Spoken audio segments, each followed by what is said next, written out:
dear students. Today we are going to start the second chapter of biology 10th, that is control and coordination. इससे पहले हमने पढ़ा था life processes. You know there are many life processes occurring within the body of the living organisms, respiration, excretion, other processes which are to be kept in control and coordination so that living organisms remain alive. तो आज हम पढ़ने जा रहे हैं control and coordination. ये different activities जो body की है, इसके लिए कंट्रोल मैकेनिज्म क्या है और ये कैसे अपने प्रॉपर टाइम पर हो जाती हैं. तो इस मैकेनिज्म को हम बोलते हैं, यानी ये सिस्टम है कंट्रोल एंड कोऑर्डिनेशन का. Once again it is characteristic feature of living organisms. What actually this control system is? It is the process of working together of various body parts in a regulated manner. In other words, it is the synchronization of between different parts of the body so that they can work together in harmony to perform various vital activities of the body. तो actually है क्या ये control and coordination? यहाँ पर different body activities आपके लिए एक example है. For example, आप ग्राउंड में आपको कैच लेना है बॉल का, तो पहले आप बॉल को देखते हो, उसके बाद हाथ सीधा रखते हो जब तक वो बॉल हाथ में आती है, उसके बाद आप हाथ पीछे खींचते हो. तो ये सब एक्टिविटीज जो है, तो इनके लिए कोऑर्डिनेशन चाहिए. आपका दिमाग पहले सोचता है. This is synchronization of activities of different parts of the body. अब ये कोऑर्डिनेटेड एक्शन ये बॉडी में कैसे हो जाती है, इसके लिए 5 स्टेप्स हो जाते हैं. यानी आपको जहन में रखता है there are 5 steps.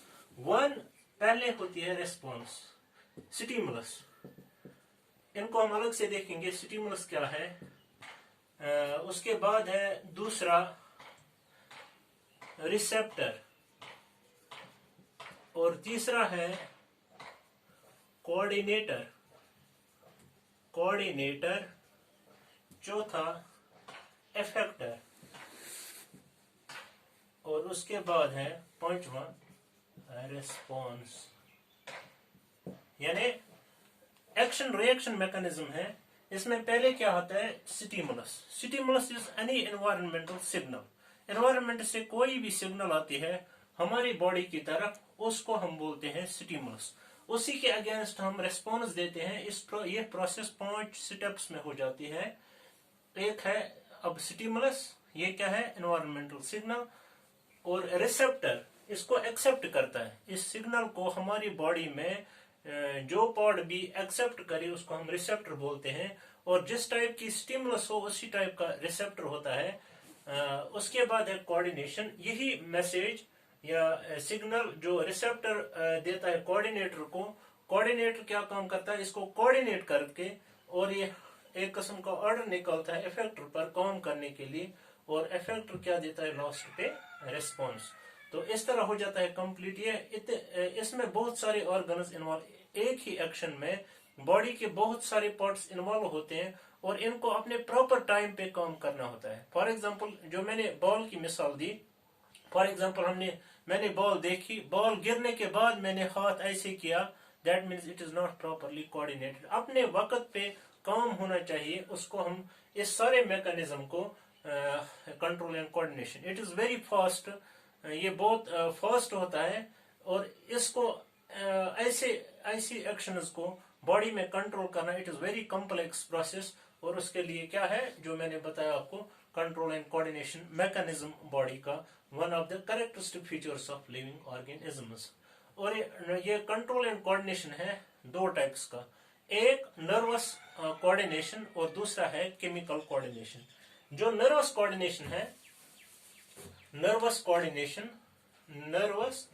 Coordination it is very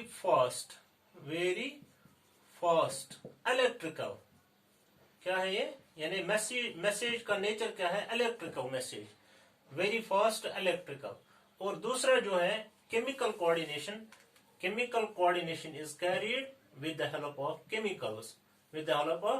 chemicals. इनको हम हार्मोन्स बोलते हैं.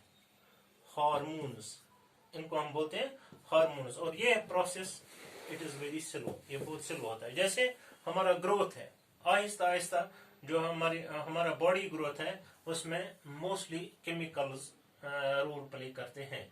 और जो ये इसी चैप्टर में हमें एक्चुअली पढ़ना क्या है, control and coordination in human beings and in plants. जो हमने नर्वस सिस्टम का ये इंट्रोडक्शन दिया, ये हो जाता है सिर्फ ह्यूमन बीइंग्स में, प्लांट्स में नहीं होता है। और जो हार्मोनल मैकेनिज्म है, दूसरा है एंडोक्राइन सिस्टम। दूसरा जो मैंने बोला chemical, this is chemical system of coordination carried out by chemicals called hormones. इसको हम एंडोक्राइन सिस्टम बोलते हैं। ये हो जाता है एनिमल्स में भी और प्लांट्स में भी।